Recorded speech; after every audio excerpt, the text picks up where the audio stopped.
الحمد لله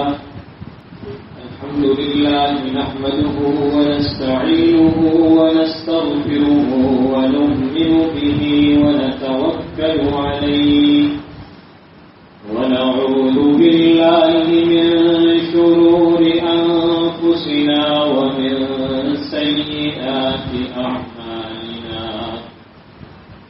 من يهده الله فلا مضل له ومن يضلله فلا هادي له ونشهد أن سيدنا وسندنا ونبينا وحبيبنا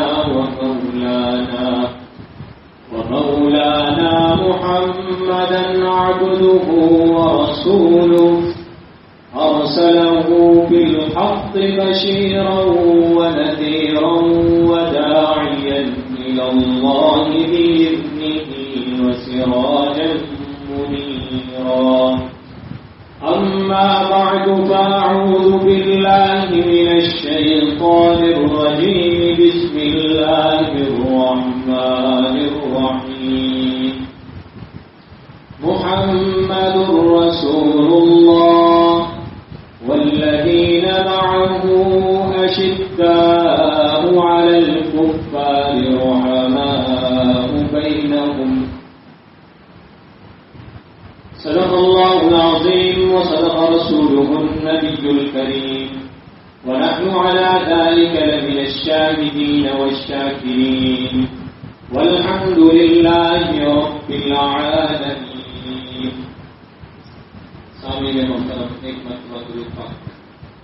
اللهم صل على محمد وعلى آل محمد كما صليت على إبراهيم وعلى آل إبراهيم إنك حميد مجيد.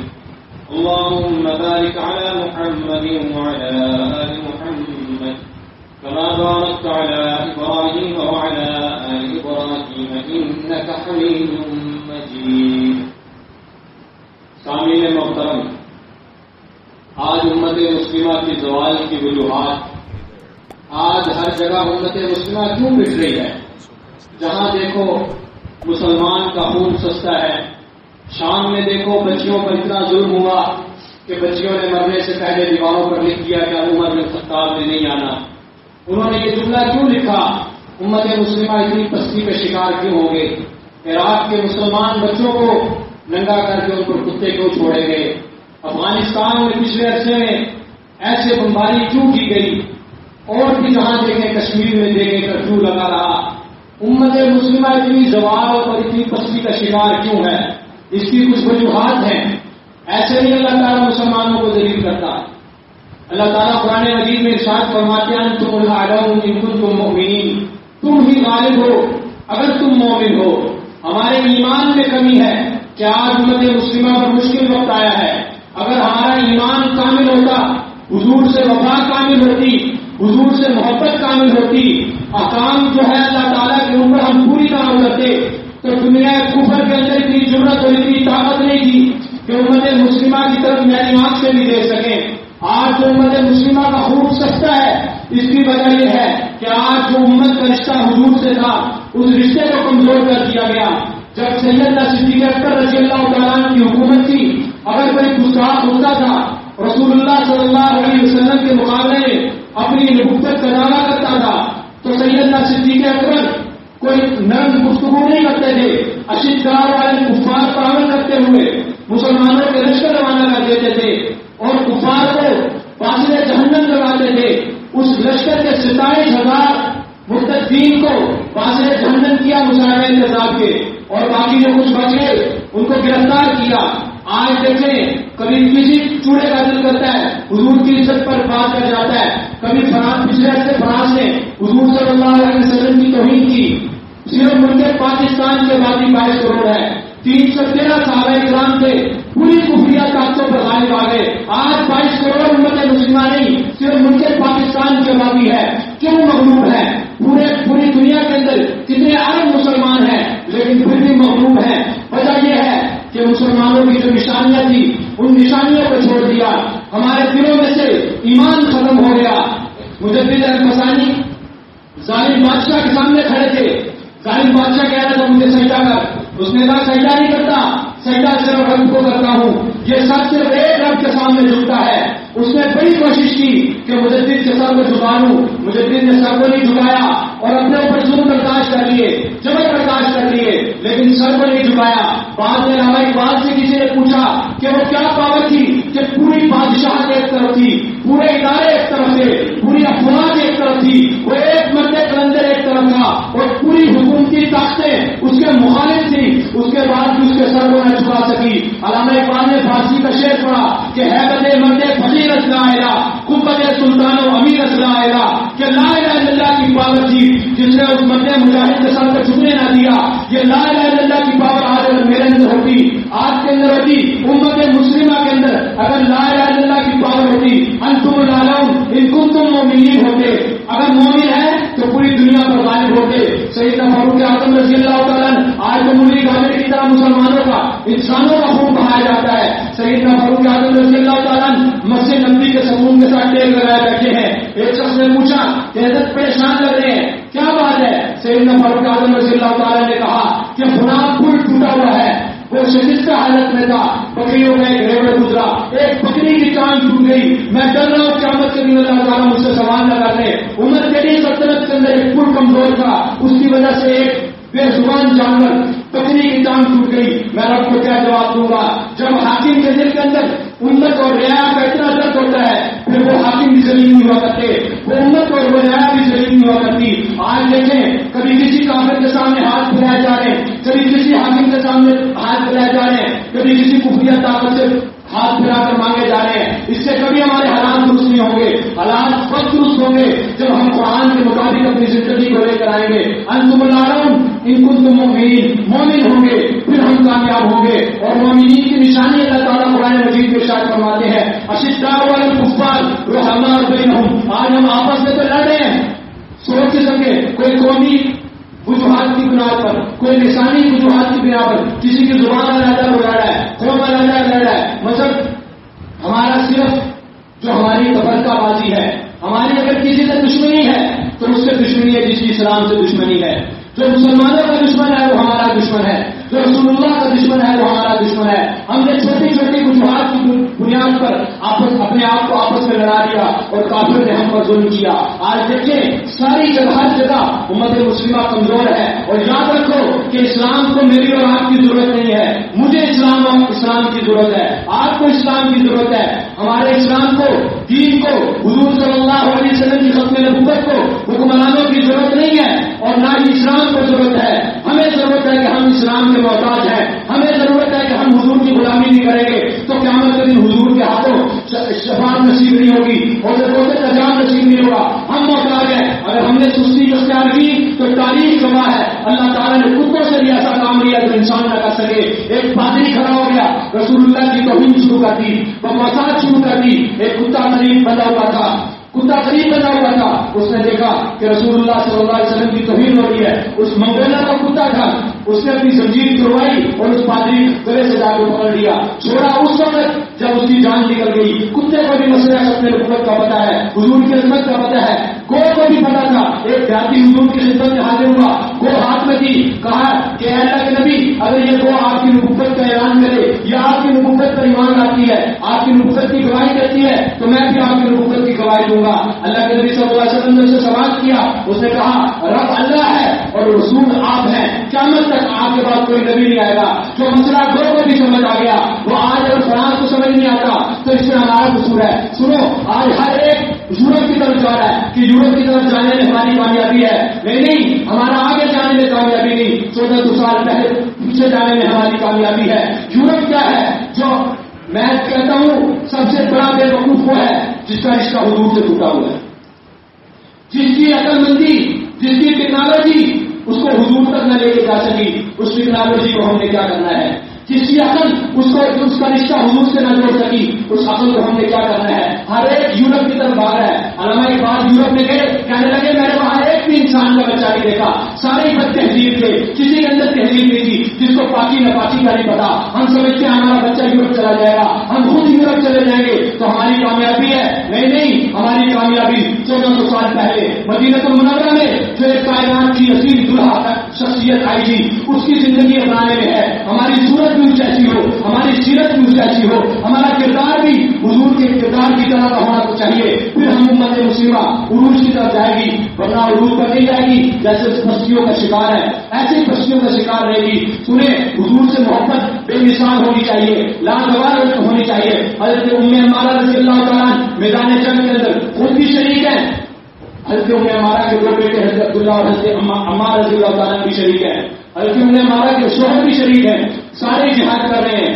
حضور صلی اللہ علیہ وسلم میں کافر آتا ہے، حملہ کرنے لگتا ہے، حضرت ام عمارہ آگے جاتی ہے، تلوار ان کے کندھے پہ لگتی ہے، سینے تک چیری جاتی ہے، عورت ہے، آج مرد بے زمین ہو چکے، کیا کرے؟ حضور کی عزت پر مسئلہ بنتا ہے، کوئی نہیں دن گیا۔ میں آپ کو بات بتاتا ہوں، ہمارے باپ کو میرے سامنے کوئی تھپڑ مارے، ہم نکلتے ہیں باہر نہیں نکلتے، اس کے منہ پر جواباً تھپڑ مارتے نہیں مارتے کہ تجھے شرم نہیں آتی کہ تم نے میرے بوڑھے باپ کو مارا؟ اور سرور کائنات صلی اللہ علیہ وسلم کی عزت و عزت پر ڈاکے ڈالے جائے، پتہ ہے 2-3 ماہ فرانس کے بغیر نے حضور صلی اللہ علیہ وسلم کے خاکے بنا کر لٹکائے رکھے۔ لوگ کہتے ہیں سخت زبان استعمال نہ کرو گستاخوں کے خلاف، کیسے نہ کرے؟ سیدنا صدیق اکبر رضی اللہ تعالیٰ عنہ نے بھی گستاخوں کے خلاف سخت زبان استعمال کی۔ مسعود بن ثقفی جب حضور صلی اللہ علیہ وسلم کی دربار میں حاضر ہوا اور کوئی منت کرنے لگا، وہ کہنے لگا کہ آپ ہمارے ساتھ مقابلہ نہیں کیجیے گا، آپ کے جو صحابہ ہے ہمارے شیروں کے سامنے کچھ بھی نہیں۔ سیدنا صدیق اکبر رضی اللہ تعالیٰ کتنے رحم دل تھے، کتنے حلیم الطبع تھے، کتنے اخلاق والے تھے، سنیں جواب کیا دیا۔ سیدنا صدیق اکبر نے کہا تو جا کے اپنے لاکھ کی شرم کا چوس، تو ہمارے بارے میں فیصلے مت کر، جب گستاخ کی بات ہے، جب دین اسلام کے دشمن کی بات ہے، پھر زبان بھی سخت ہونی چاہیے، تلوار بھی سخت ہونی چاہیے، قلم بھی سخت ہونا چاہیے۔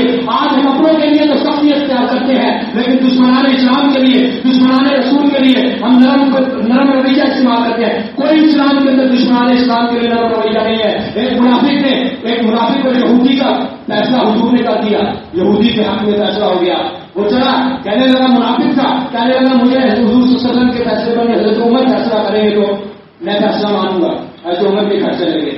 دستک دی سیدنا فاروق اعظم رضی اللہ تعالیٰ باہر تشریف لائے، کہا بھائی، یہودی نے کہا کہ یہ ہمارا مسئلہ ہے، حضور نے میرے حق میں فیصلہ کر دیا ہے، یہ کہتا ہے کہ میں نہیں مانتا، فاروق اعظم اگر فیصلہ کریں گے تو پھر میں مانوں گا۔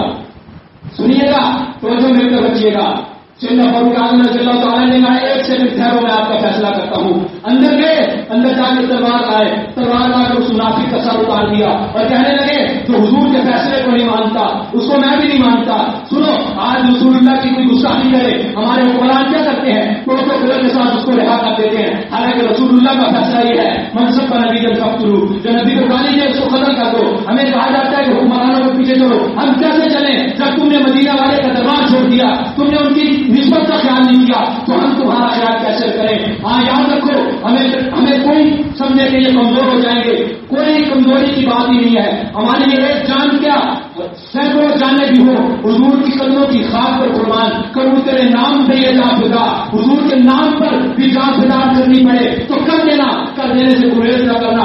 حضور کی ناموس، حضور کی عزت، حضور کی عظمت، حضور کی خدمت بہت بڑی چیز ہے۔ کروں تیرے نام پہ یہ جان فدا، یہ جان تو کیا ہے؟ تو جہاں فدا، تو جہاں سے بھی جینا بھرا، کرے کیا ہے نہیں کروڑوں جہاں بھی ہوتے تو اس خاک پر قربان کر دیتے، جس خاک پر پیارے آقا نے ایک دفعہ قدم مبارک رکھا۔ تمہیں حضور کی عزت کا پتہ ہی نہیں ہے، حکمران فیصلے غیروں کے کہنے بدل دیتے ہیں، ان کو احساس نہیں ہے قیامت کا دن لگے گا، حشر کو ہوگا معلوم کہ جیتا کون اور ہارا کون۔ ہم سوئے حشر چلیں گے شاہ ابرار کے ساتھ، قافلہ ہوگا رواں، قافلہ سالار کے ساتھ، یہ تو طیبہ کی محبت کا اثر ہے، ورنہ کون روکتا ہے نکل کر کرو دیوار کے ساتھ۔ اے نظر ہم بھی سنیں گے کوئی نات رنگی، کل ملاقات ہو گئی شاعر دربار کے ساتھ، حضور صلی اللہ علیہ وسلم سے سچی وفا کرنا سیکھ رہے آج اور امت، جیسی وفا صحابہ نے کی، جیسی فتوحات ان کو نصیب ہوئی تھی، ایسی فتوحات آج بھی۔ رنگ وہی ہے، قرآن بھی وہی ہے، سنت بھی وہی ہے، شریعت بھی وہی ہے۔ آج پستی کیوں ہے؟ اس وقت فتوحات کیوں تھی؟ وجہ یہ تھی کہ انہوں نے حضور سے وفا بے مثال کی، لاسانی محبت کی، کوئی اس کی مثال نہیں ملتی تھی۔ بیٹے کا قربان کرنا پڑا، حضور کے لیے قربان کر دیا۔ سیدنا صدیق اکبر رضی اللہ عنہ میدان بدر سے واپس آئے، حضور سیدنا صدیق اکبر کے بچے بھی اس وقت کافروں کی طرف سے لڑ رہے تھے. حضرت عبدالرحمان رضی اللہ تعالیٰ جب وہ اسلام لے آئے، مسجد نبی میں ایک دن بیٹھے تھے سارے، سیدنا صدیق اکبر رضی اللہ تعالیٰ بھی تھے، حضرت عبدالرحمان بیٹے بھی تھے. تذکرہ ہوتے ہوئے جنگ بدر کا تذکرہ چھڑ گیا، اسلام کے پہلے معاملے کا تذکرہ چھڑ گیا. آج کو کہا جاتا ہے جہاد کی بات نہ کرو. میرے آقا نے 27 جذبات میں خود شرکت کی، ہم کیسے جہاد کی بات نہ کریں؟ صحابہ نے جہاد کیے، ہم کیسے جہاد کی بات نہ کریں؟ کیسے اور کس طرح کیسے فتح ہوئے؟ جہاد سے فتح ہوئے. ہاں مدینہ مکہ کیسے فتح ہوا؟ جہاد کی برکت سے فتح ہوا. یاد رکھو سیدنا صدیق اکبر رضی اللہ تعالیٰ مسجد نبی میں بیٹھے تھے، اب حضرت عبدالرحمان رضی اللہ تعالیٰ سیدنا صدیق اکبر کے بیٹے بھی بیٹھے تھے. جگہ بدر کا تذکرہ شروع ہو گیا. سنو اس کا حضور کی بات آ جائے، پھر نہ اولاد کوئی اوقات رکھتی ہے، نہ مال کوئی اوقات رکھتا ہے، نہ افسر کوئی اوقات رکھتا ہے، نہ حکمران کوئی اوقات رکھتا ہے، نہ ملک کوئی اوقات رکھتے ہیں، نہ ادارے کوئی اوقات رکھتے ہیں. جب حضور کی عزت کی بات آ جائے، پھر حضور کی عزت کے سامنے کوئی کائنات کی چیز رکھتی بھی اوقات نہیں رکھتی. سیدنا صدیق اکبر رضی اللہ تعالیٰ کے بیٹے نے کہا کہ ابا جان آپ میدان بدر کے اندر 2 سے 3 مرتبہ میری تلوار کے نیچے آئے، میں نے باپ کا لحاظ کرتے ہوئے آپ کو چھوڑ دیا. سنو بڑے ہی رحم دل سے سیدنا صدیق اکبر بڑے ہی اخلاق والے تھے، پھر حلیم مصطفیٰ تھے، لیکن سنے جواب کیا دیا؟ کہنے لگے بیٹا اگر تو ایک دفعہ بھی میری تلوار کے نیچے آ جاتا تجھے نہ چھوڑتا، کیونکہ تم میرے مقابلے میں نہیں حضور کے مقابلے میں آیا تھا. حضور کے مقابلے میں بیٹا ہے تو تب بھی دیکھنا نہیں ہے. مولانا غلام روز ہزاروی رحمۃ اللہ علیہ یہ آپ کے صحابہ کی بات کر رہے ہیں، وہ بڑی اونچی ہستیاں تھی، انہوں نے حضور کا دیدار کیا تھا، ان کا چناؤ رب کائنات نے خود کیا تھا. وہ تو بہت اونچی ہستی ہے. اور میں آپ کو علماء کی بات سناؤں. مولانا غلام روز ہزاروی رحمۃ اللہ علیہ سنو حضور سے وفا کسے کہتے ہیں؟ اگر انہوں نے ایسی وفا حضور سے نہ کی تو یاد رکھو جیسے ذلت پہلے مقدر ہے اسی طرح ذلیل ہوتے رہیں گے. عزت نہیں ملے گی، عزت نہیں ملے گی، عزت نہیں ملے گی. عزت تب بھی ملے گی جب ہم سرکار مدینہ کے پاس جائیں گے. عزت تب بھی ملے گی جب سرکار مدینہ کی غلامی میں آئیں گے. ویسے عزت نہیں ملے گی. کائنات کی ہر جگہ عزت کی جگہ ہے. سیدنا فاروق اعظم رضی اللہ تعالیٰ نے ایک دفعہ لشکر کے ساتھ جا رہے تھے، پہاڑیوں کی چوٹیوں پہ پہنچے، لشکر کو روک دیا، بیٹھ کے رونا شروع ہو گئے. پوچھا گیا سیدنا فاروق اعظم رضی اللہ تعالیٰ سے امیر المومنین کیوں رونے لگ پڑے ہیں، کیوں رونے لگ پڑے ہیں؟ فرمایا یہ وہی پہاڑی ہے جہاں عمر بکریاں چلایا کرتا تھا، اور عمر کا باپ ہفتہ جس کو یہاں پر چھڑیاں مارتا تھا کہ تجھے بکریاں چلانے نہیں آتی. آج حضور کی غلامی کا صدقہ یہ ملا کہ وہی عمر جس کو باپ چھڑیاں مارتا تھا کہ تجھے بکریاں چلانے نہیں آتی، وہی عمر 22 لاکھ کروڑ میل کا حکمران بنا بیٹھا ہے. اس کی خلافت کا جھنڈا 22 لاکھ کروڑ میل میں لہرا رہا ہے. یہ کیوں لہرایا؟ کیونکہ جب حضور کی بات آ گئی سب کو پیچھے کر دیا، منافق نے فیصلہ نہ مانا تو سب سے تلوار سے فیصلہ کیا. حضور کی محبت ان کو اتنا اوپر لے آئی تھی. آج بھی اگر اونچائی چاہتے ہو، بلندی چاہتے ہو تو حضور سے محبت کرنی پڑے گی. وہ ذبح کیسے کرنا؟ مولانا غلام روز ہزاروی رحمۃ اللہ علیہ وہ تو صحابہ تھے، وہ تو مسلمانوں کا پہلا طبقہ تھے جنہوں نے حضور سے تربیت پائی. وہ تو بہت اونچے تھے. کسی ایک صحابی کا ایک پسینے کا قطرہ پوری امت کا خون بہ جائے، صحابی کا ایک قطرہ پسینے کا بھی افضل ہے.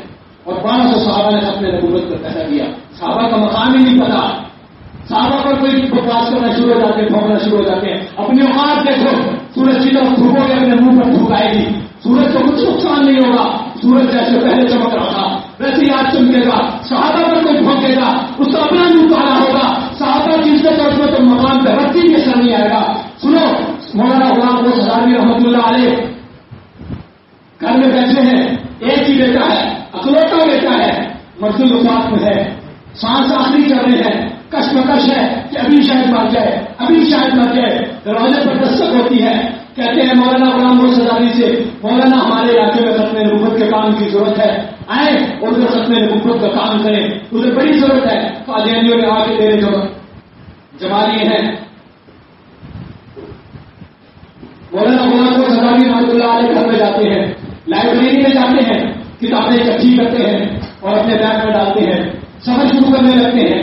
بیگم بازو سے پکڑ لیتی ہے، کہتی ہے مولانا کہاں جا رہے ہیں؟ کہا مجھے ضروری کام ہے، مجھے جانے دو. کہا بیٹا مزدور وفات میں ہے، پیچھے اور گھر میں کوئی مرد نہیں ہے، مر گیا تو اس کا کفن کون کرے گا؟ اس کے لیے کفن کا انتظام کون کرے گا؟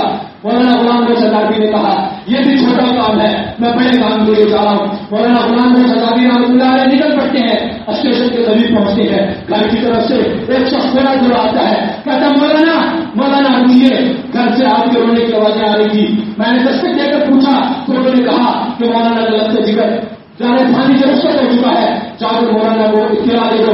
مولانا غلام محمد صدابی کو اطلاع ملتی ہے، مولانا غلام محمد صدابی جیب سے پیسے نکالتے ہیں اور اس کو دیتے ہیں، کہتے ہیں بازار سے کفن خریدو، گھر میں کفن دے دو اور گھر کے رشتے داروں سے کہو اس کو نہلاؤ، کفن دلاؤ اور دفنا دو اور محلے کی مسجد کا امام اس کا جنازہ پڑھا دے۔ غلام محمد صدابی اپنے نبی کی عزت کو پہرا دینے جا رہا ہے، بیٹے کی لاش کو چھوڑ کر اکلوتا بیٹا، جوان بیٹا گھر میں مرا ہوا ہے، لاش ہے، اس کو چھوڑ کر کے حضور کی عزت کو پہرا دینے جا رہے ہیں۔ آج میں آپ دیکھیں کہ ہماری کنڈیشن ہے، حضور سے اتنی محبت ہے۔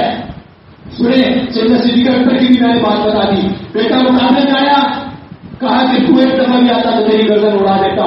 مولانا غلام محمد صدابی بیٹا تھا، چھوڑ دیا، اولاد سب سے عزیز چیز ہوتی ہے، انہوں نے ان چیزوں کو چھوڑا، اللہ نے دنیا میں بھی چمکایا، جب مرے تو ان کے جنازے میں بھی فیصلہ کیا کہ یہ عاشق رسول کا جنازہ ہے۔ سنو، ممتاز قادری ایک پولیس تھا، پولیس اہلکار تھا، کون جانتا تھا اس کو، حضور کی عزت کو پہرا دیا، چمکا یا نہیں چمکا، اللہ نے اس کو عزت دی۔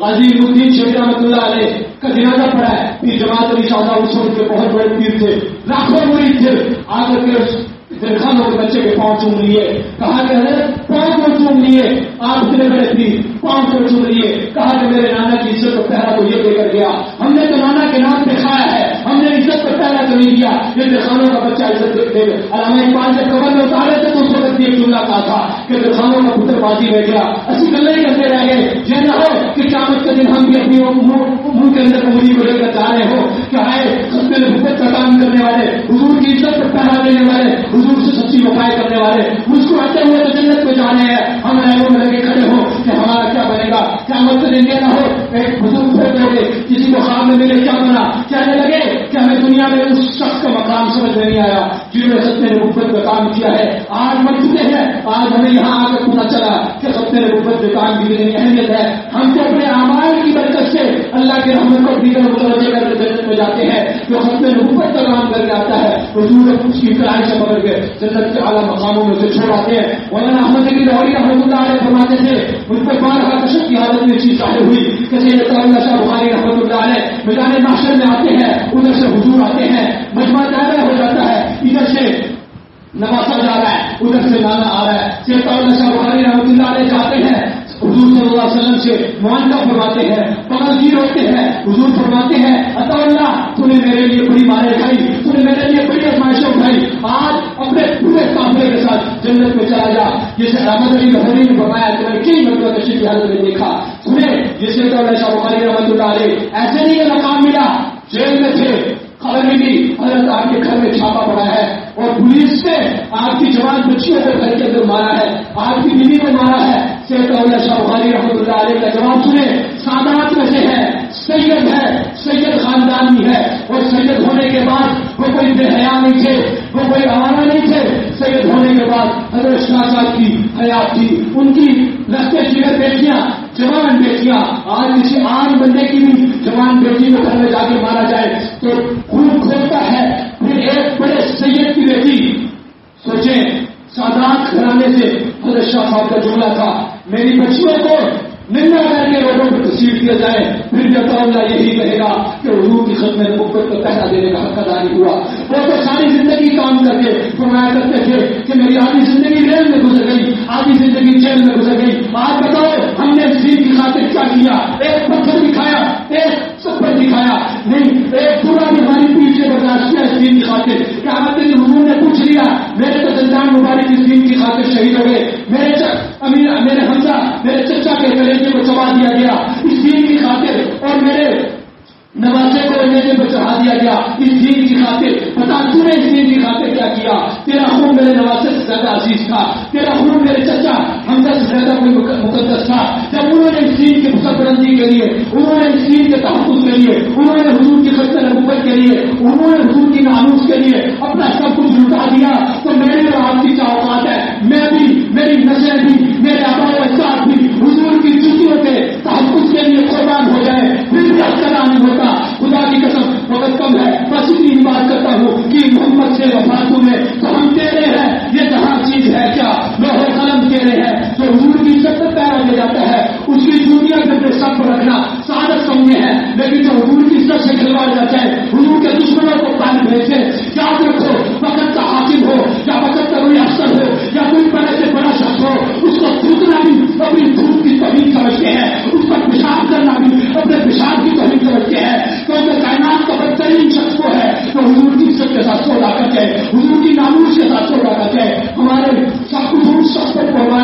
جس کا سب کچھ حضور پر قربان ہے کہ محمد سے وفادو میں. تو ہم تیرے ہیں، یہ جہاں چیز ہے کیا وہ قدم تیرے ہیں. بس آخر میں اتنا ہی کہتا ہوں، صحابہ کی زندگی کی طرف لوٹو. یورپ میں کچھ نہیں ہے، یورپ میں کچھ نہیں ہے جس کی تعلیم، جس کا علم، جس کی ٹیکنالوجی اس کو حضور سے نہ ملا سکی.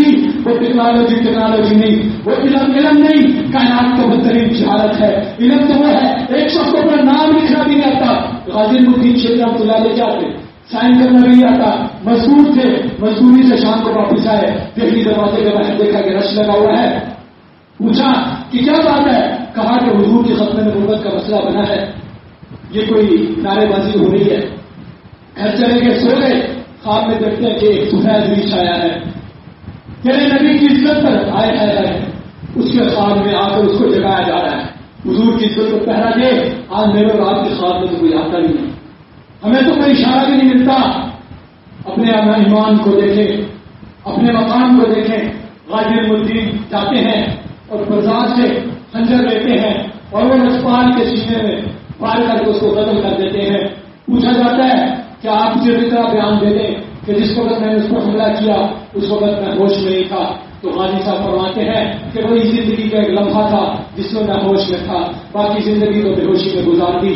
تو یاد رکھو، جو حضور سے وفا کرتے ہوئے زندگی گزر گئی، حضور کی ختم نبوت کا کام کرتے ہوئے زندگی گزر گئی، حضور کے لائے ہوئے دین کے تحفظ کے لیے زندگی گزر گئی، وہی حقیقی زندگی ہے.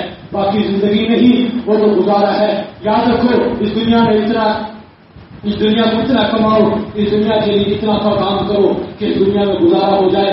اصل کمائی آخرت کی ہے، اصل کمائی آخرت کی ہے. اللہ تعالیٰ مجھے آپ سب کو دین کی صحیح سمجھ عطا فرمائے اور حضور صلی اللہ علیہ وسلم کے سچے وفاداروں میں، سچے جانشاروں میں حضور کے دین کے لیے ہمیں بھی محنت کرنے کی، ہمیں بھی کام کرنے کی توفیق عطا فرمائے. وآخر دعوانا الحمد للہ رب العالمین.